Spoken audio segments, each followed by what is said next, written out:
वास्तु शास्त्र पाठ नंबर 5।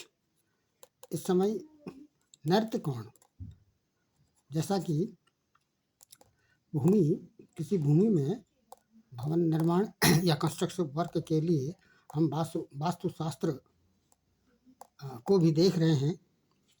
तो यहाँ पर इस समय जो बात करनी है वह यह है कि हम नैऋत्य क्षेत्र में, ये नैऋत्य क्षेत्र है, ये पूर्व पश्चिम उत्तर दक्षिण, इस वाले क्षेत्र को नैऋत्य क्षेत्र कहते हैं।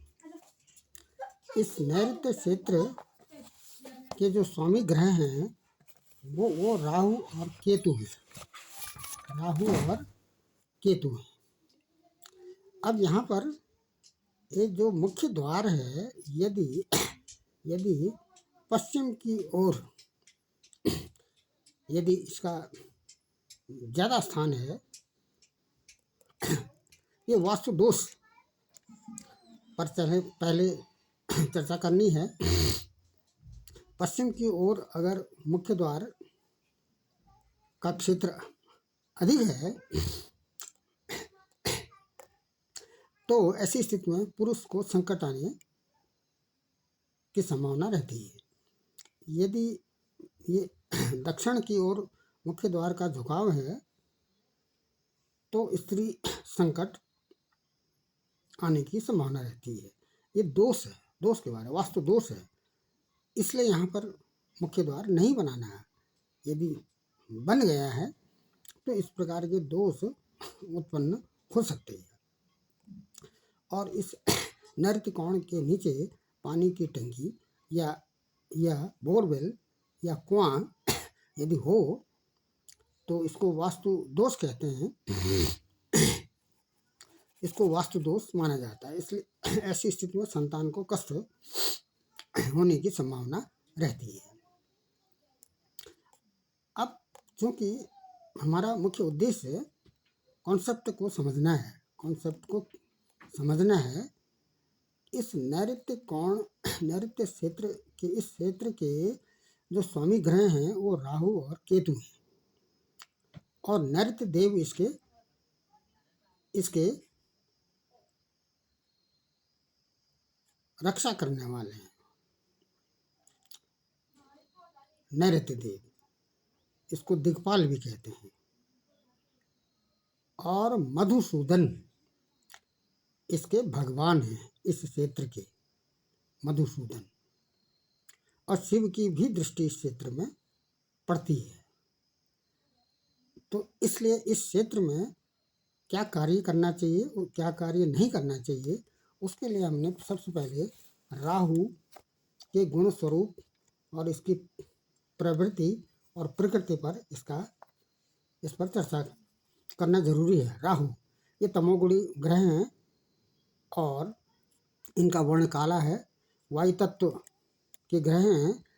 इनकी राशि, बुध की राशि जो 6 नंबर की राशि है, वैसे तो ग्रह राहु और केतु की कोई अपनी ग्रह राशि नहीं होती है, फिर भी वास्तु शास्त्र में इनको बुध की राशि में रखा गया है। इनको बुद्धि की राशि में रखा गया है। और 3 नंबर की राशि इनकी उच्च राशि है और 9 नंबर की राशि, 3 का मतलब मिथुन, 9 का मतलब कुंभ, इनकी उच्च राशि है। किसकी? राहु की। अब क्या क्या विचार होता है राहु से? ये तीक्ष्ण बुद्धि इनका विचार होता है। लॉटरी है, सट्टा है या अकस्मात धन की प्राप्ति है या दादा परदादाओं से गुप्त धन है, गुप्त धन की प्राप्ति है। ये रिसर्च भी कराते हैं। विज्ञान और टेक्नोलॉजी भी इनके पास का भी दायित्व इनके पास रहता है। किसके पास? राहु के पास। तिल, तेल और कंबल इनका पदार्थ है। मशीन और मशीनरी के भी द्योतक माने जाते हैं। चित्रकारिता और फोटोग्राफी पर भी इनका प्रभाव पड़ता है। राहु अपना प्रभाव 42 से 48 वर्ष की आयु में देते हैं। यदि राहु के साथ कोई शुभ ग्रह बैठा हो तो ये राहु उस शुभ ग्रह की शुभता को खत्म कर देते हैं या उसको कम कर देते हैं। इनके लिए यदि ऐसा वास्तु दोष हो तो इसके निवारण के लिए गोमेघ नाम का जो नग है उसको पहना जा सकता है।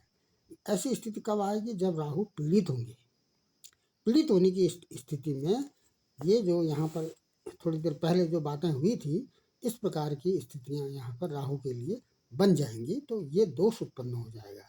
तो इनके निवारण के लिए अब बिल्डिंग बन गई है, भवन बन गया है, कंस्ट्रक्शन हो गया है, उसके बाद हमें फिर राहु दोष का पता चलता है, तो इसका निवारण, क्योंकि ज्योतिष में कोई ऐसा कारण नहीं है जिसका कोई निदान न हो, तो गोमेघ नाम का नग इसमें पहना जा सकता है। अब दूसरा है यहाँ इसी नैऋत्य क्षेत्र का नैऋत्य कोण के जो स्वामी हैं वो केतु भी हैं। क्या है केतु?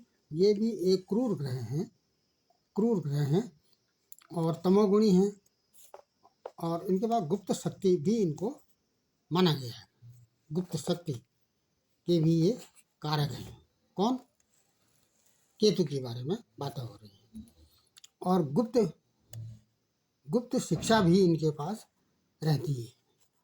ये घाव भी देते हैं, ये ऑपरेशन कराते हैं और औजार से संबंधित हैं।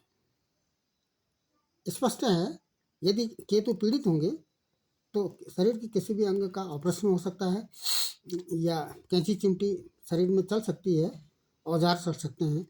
केतु शिव के भक्त हैं, इसलिए शिव को प्रसन्न करने पर केतु स्वयं ही प्रसन्न हो जाते हैं। इनसे शस्त्र का भी विचार किया जाता है। यदि केतु पीड़ित हों तो परिवार में कलह हो जाते हैं और वायु दोष उत्पन्न हो जाते हैं। चर्म रोग भी यहाँ पर हो सकता है। ये गुप्त षड्यंत्र भी केतु से इसका विचार किया जाता है।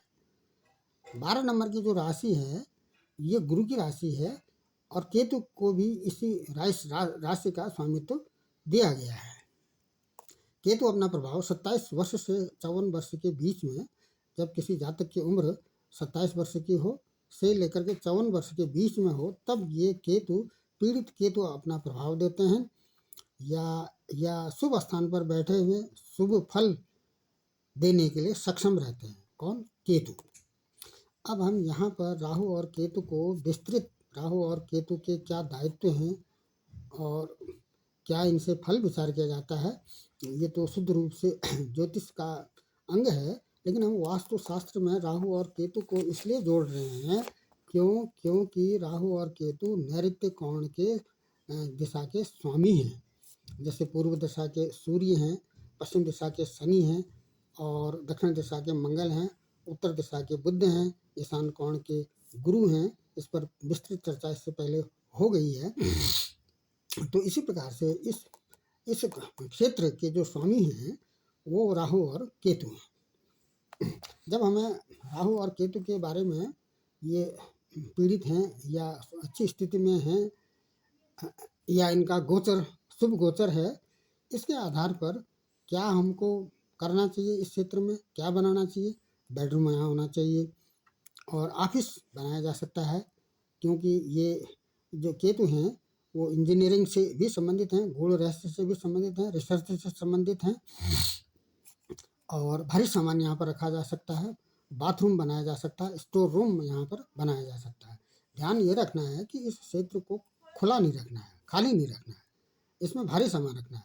बाथरूम इसमें बनाया जा सकता है, और इसमें बेडरूम बनाया जा सकता है, ऑफिस बनाया जा सकता है, और भारी सामान, मशीन और मशीनरी का सामान यहाँ पर रखा जा सकता है। अब यहाँ पर प्रश्न यह उठता है कि इस स्थान को हमने भारी क्यों रखना है, क्यों रखना है? इसके लिए हम ये जो काल पुरुष की कुंडली है, इसका सहारा लेते हैं, इसको आधार मानते हैं। ये पहला क्षेत्र है, पहला स्थान है, ये दूसरा, तीसरा, चौथा, पांचवा, छठा। ये जो छठा स्थान है ये रोग ऋण शत्रु का है। और यहाँ पर यदि क्रूर ग्रह बैठे हों जैसे राहु और केतु, तो वे शुभकारी होते हैं। क्यों? क्योंकि इनका जो इन पर जो दृष्टि होगी, काल पुरुष के 12वें भाव की इस पर 7वीं दृष्टि पड़ेगी। जैसे ये यहाँ पर ये 12वां स्थान है, तो इसको 1 2 3 4 5 6 7 7वीं दृष्टि पड़ेगी, और इस स्थान की भी यहाँ पर 7वीं दृष्टि पड़ेगी। दूसरा, यदि यहाँ पर शनि हो, शनि हो। जन्मपत्री में तो यह क्षेत्र उत्तर का आता है, लेकिन वास्तुशास्त्र में यह क्षेत्र उत्तर का क्षेत्र ये वाला दिखाया गया है। तो यदि यहाँ पर शनि हो तो शनि की तीसरी दृष्टि भी इस नैऋत्य क्षेत्र में पड़ेगी। ये काल पुरुष की जन्म पत्रिका का विश्लेषण है।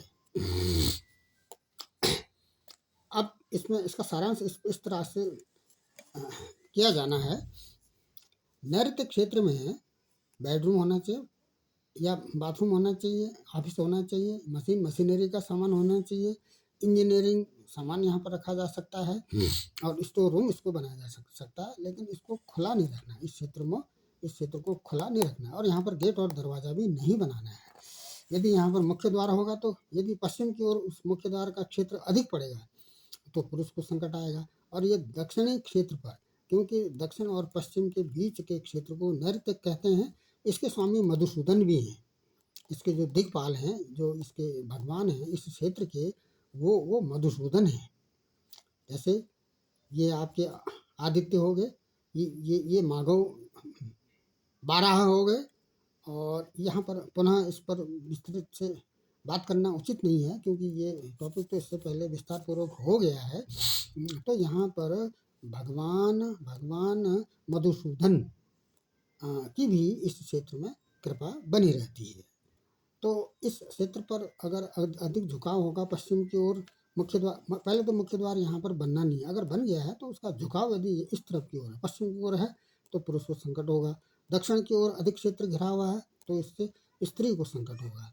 इसके नीचे कोई पानी की टंकी नहीं होनी चाहिए या बोरवेल नहीं होना चाहिए या कुआं इसमें नहीं होना चाहिए। यदि ऐसा है तो यह इसको ऐसी स्थिति को वास्तु दोष कहते हैं और संतान को भी इसमें कष्ट होने की संभावना बनती है।